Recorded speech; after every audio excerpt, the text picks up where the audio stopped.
Hi, welcome to Dig Into China. I'm Dong Shong.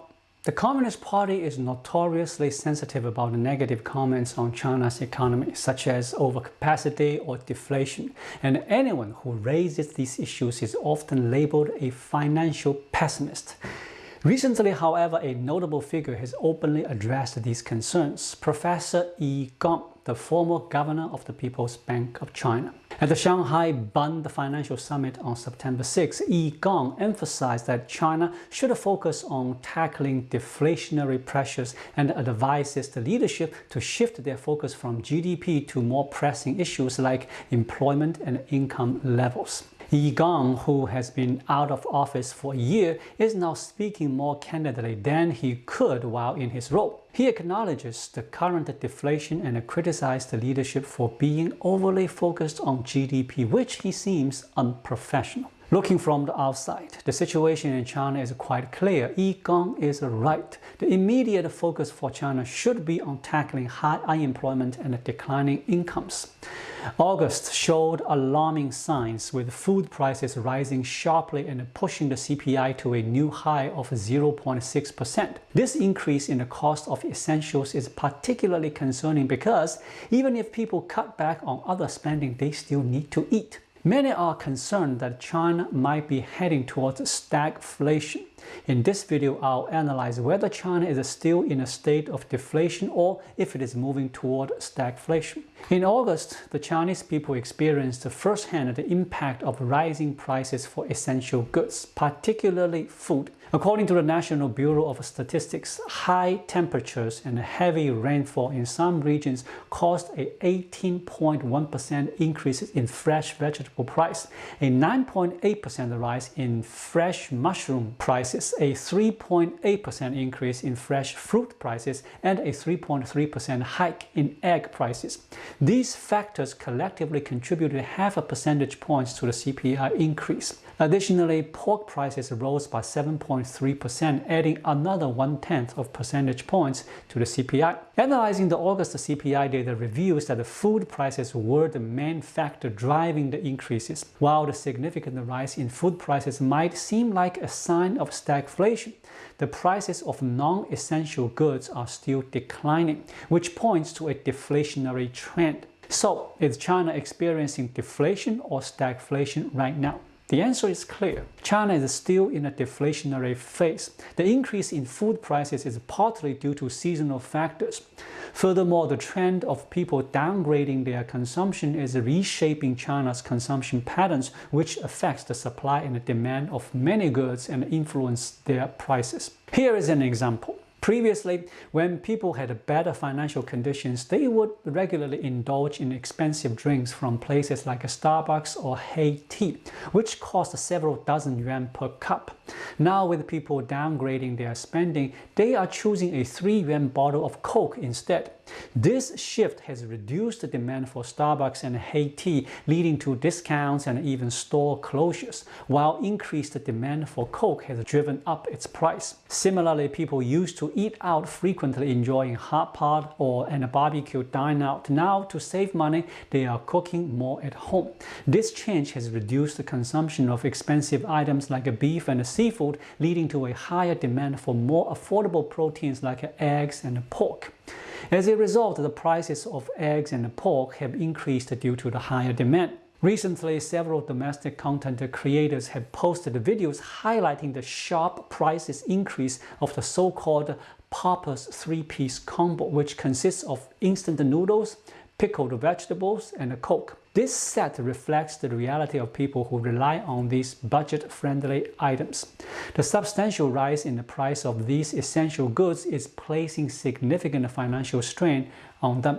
When people downgrade their consumption, affordable essentials can end up becoming more expensive due to increased demand. For those who have drastically reduced spending on non-essentials, this situation can feel like stagflation, with decreasing income and rising living costs. However, when we view the situation within the broader macroeconomic environment, it still points to deflation, especially considering China's unique conditions. China is not a fully market-based economy. Many essential goods like water, electricity, gas, and oil are controlled by state-owned enterprises. Recently, the costs for these utilities have increased because state-owned companies are seeking higher profits to compensate for declining local government revenues. This has exacerbated the feeling of stagflation for lower-income individuals. In a more nuanced view, China can be described as experiencing structural deflation, a result of non-market factors leading to economic disparities. Wealthier individuals experience deflation as asset values shrink, while lower-income individuals face stagflation due to rising costs for basic necessities. Another clear sign of structural deflation is the change in corporate profits. In August, the producer price index dropped by 1.8% year-on-year and 0.7% month-on-month.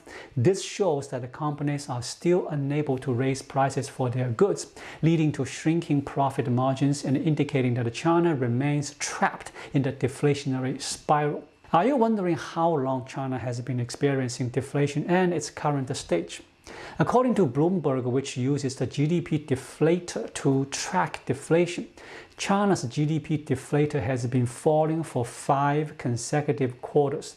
This means that China has been in a deflationary phase for at least 5 quarters. To put it simply, the GDP deflator is the ratio of nominal GDP to real GDP. Nominal GDP is calculated using current prices, while real GDP uses constant prices from a base year. If prices continuously decline, nominal GDP will decrease because it reflects the lower current prices. This leads to a reduction in the GDP deflator as the numerator in the calculation becomes smaller. Based on Bloomberg's data, China has been experiencing deflation for at least 5 consecutive quarters, marking the longest period of deflation in history. This suggests that deflation may not be close to ending and could possibly just be starting. The situation is worsened by rising unemployment, declining incomes, and the absence of targeted government stimulus measures, giving the impression that the economy is in freefall. Many Western economists have suggested practical solutions for addressing China's economic deflation. The approach is straightforward. The government needs to reduce the financial burden on citizens. With demand shrinking, it's crucial for the government to stimulate it. This can be achieved by increasing people's spending power and confidence. Key measures include enhancing social welfare, creating more job opportunities, and encouraging consumer spending. Unfortunately, the current leadership's inflexibility means they are unlikely to adopt these solutions, making them a major barrier to China's economic recovery. Next, let's examine the conditions that might cause China to shift from deflation to true stagflation. First, we need to understand the differences between stagflation and deflation. What is a stagflation? In simple terms, it's when the central bank keeps printing money, which would normally stimulate the economy by helping businesses expand and boosting employment. However, during stagflation, no matter how much money is printed, it doesn't reach the real economy.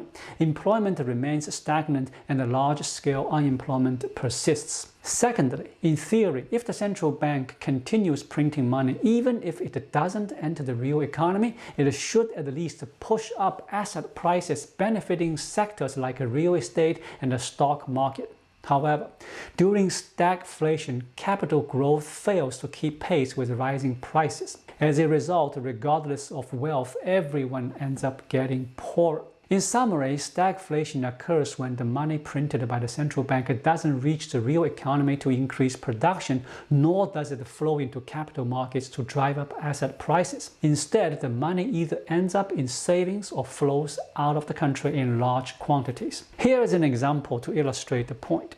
Some might wonder, isn't the Chinese government investing in infrastructure, which means money is going into the real economy? So why isn't it circulating?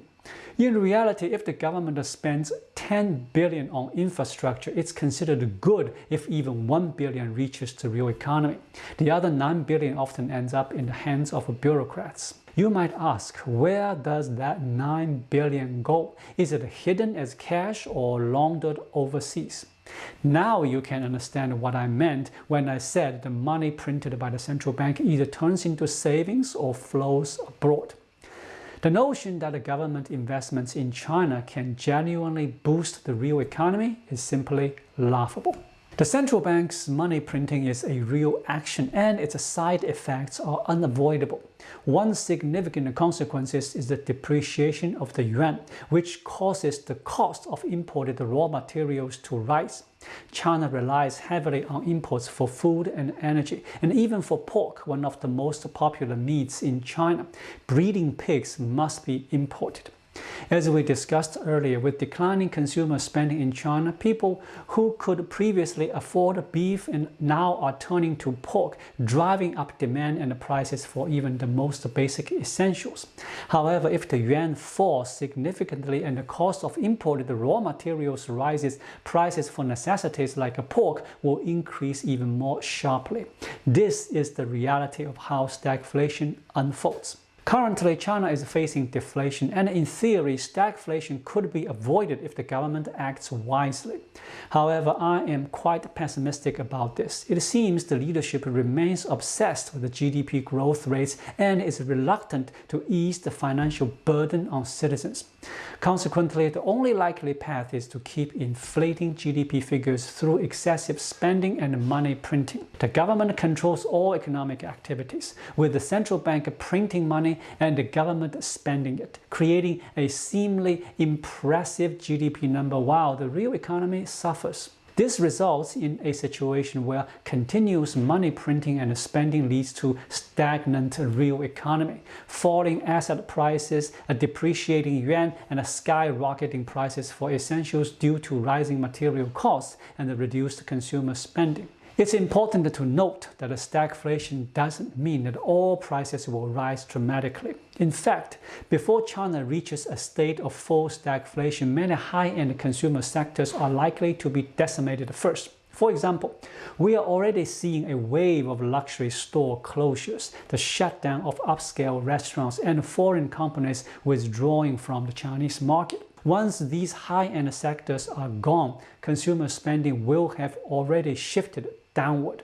At that point, the market will be dominated by essentials and low-end goods, leaving little room for further cutbacks. Don't be surprised if in a few years even Coca-Cola becomes a luxury item. I recall that when I was young, Coca-Cola was considered a high-end product in rural areas in China, where people could only buy various imitation sodas because Coca-Cola was too expensive for them. It's possible that the consumer downgrading in China is just beginning. Right now, people can still afford Coca-Cola, but in a few years, the best-selling drinks might be even cheaper knockoffs, and Coca-Cola might have to leave the Chinese market. Once consumer spending has been reduced, the next phase will be an era of rampant money printing. As long as the leadership remains fixated on GDP growth, excessive money printing is bound to follow.